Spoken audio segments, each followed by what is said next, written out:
warahmatullahi wabarakatuh. Selamat siang Pak Ibu dosen, Bapak dosen. Perkenalkan, nama saya Faris Sidik Ramadan dari UPJJ Jakarta, Prodi Kasipan. Judul video ini perkembangan Pancasila dalam konteks sejarah dari masa ke masa, awal kemerdekaan, iris, demokrasi terpimpin, order baru, dan renovasi. Perkembangan Pancasila dari masa ke masa. Pancasila sebagai dasar negara mengalami dinamika penerapan sesuai dengan konteks politik dan pemerintahan yang berkuasa. Masa awal kemerdekaan 1845 dengan sampai 1850, Pancasila diterapkan sebagai dasar negara dalam pembukaan UUD 1445. Pada masa ini, Pancasila berfungsi sebagai persatuan bangsa dalam mempertahankan kemerdekaan dan menghadapkan ancaman dari luar maupun dalam. Masa Republik Indonesia Serikat atau IRIS 1849 dengan 1850. Bentuk negara berubah menjadi serikat, namun dasar tetap menjadi Pancasila. Masa ini membuktikan bahwa Pancasila tetap diakui sebagai landas ideal meski struktur negara berubah sementara.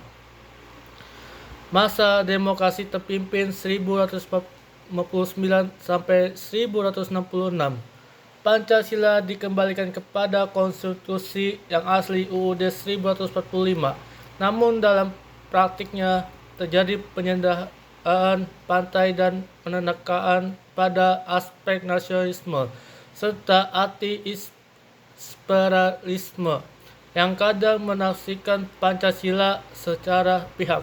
Masa Orde Baru 1866 sampai dengan 1898, Pancasila dijadikan asal tunggal. Pemerintahan melakukan pembinaan ideologi secara masif melalui P4, Pedoman Pemayatan dan Pengalaman Pancasila. Namun penerapan seringkali bersifat formalitas dan digunakan sebagai alat stabilitas politik yang membatasi kebebasan pendapat. Masa revolusi 1888 dengan sekarang, konsep asal tunggal dihapus. Pancasila kembali dipahami sebagai dasar negara dan pandangan hidup bangsa yang terbuka, demokrasi, dan menjamin kebebasan politik serta beragamaan dengan tetap berpegang pada prinsip keadilan dan persatuan. Fokus peristiwa perumus Pancasila, Piagam Jakarta, dan lahir Pancasila. Salah satu peristiwa paling penting dalam sejarah Pancasila adalah proses perumusan dalam BUPKI dan PPKI pada bulan Juni hingga Agustus 1445. Penjelasan peristiwa: pada saat merupakan dasar negara, pada pendiri bangsa Founding Father memiliki latar belakang, golongan, dan pandangan yang berbeda-beda. Dan berasal golongan nasionalisme, ada pula yang golongan Islam. Medan ini memicukan perdebatan yang cukup panas, terutama mengenai rumusan sila pertama. Akhirnya tercapai sebuah komposisi besar yang dikenal sebagai Piagam Jakarta yang kemudian disempurnakan lagi pada tanggal 18 Agustus 1945. Menjadi rumus Pancasila yang kita kenal sekarang dan menjaga keutuhan dan kerukunan seluruh rakyat Indonesia.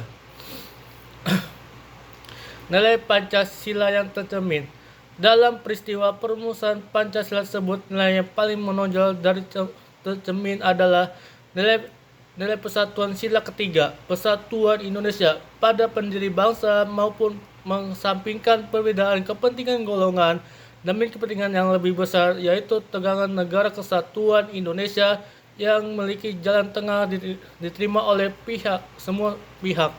Nilai keadilan dan kemanusiaan sila kedua dan sila ketiga. Terlihat sikap menjaga, menghargai, menghormati hak orang lain, dan tidak melaksanakan kehendak. Hasil rumus tersebut dibuat adil bagi seluruh rakyat tanpa membedakan suku dan agama dan ras. Nilai kerakyatan sila keempat. Proses melalui musyawarah untuk mufakat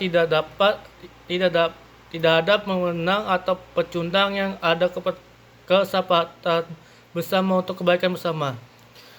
Jadi pelajaran yang diambil, peristiwa ini diolah dengan bijak. Pendidikan kedaulatan negara tidak akan terwujud tanpa adanya sikap tegak, rasa lapang dada, dan kemampuan kuat untuk bersatu para pahlawan. Kita telah berkorban dengan negosiasi keras demi mendapatkan rumusan yang adil, sehingga tugas kita bukanlah petakannya, melainkan melestarikannya. Refleksi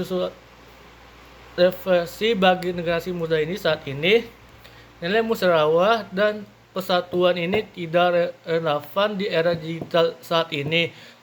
Generasi muda sering terpapar informasi yang memecah belah, usai kebencian, dan polarisasi di media sosial.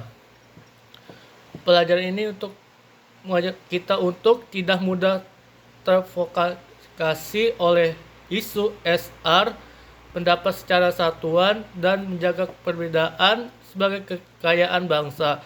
Menempatkan kepentingan bangsa di atas kepentingan pribadi atau golongan.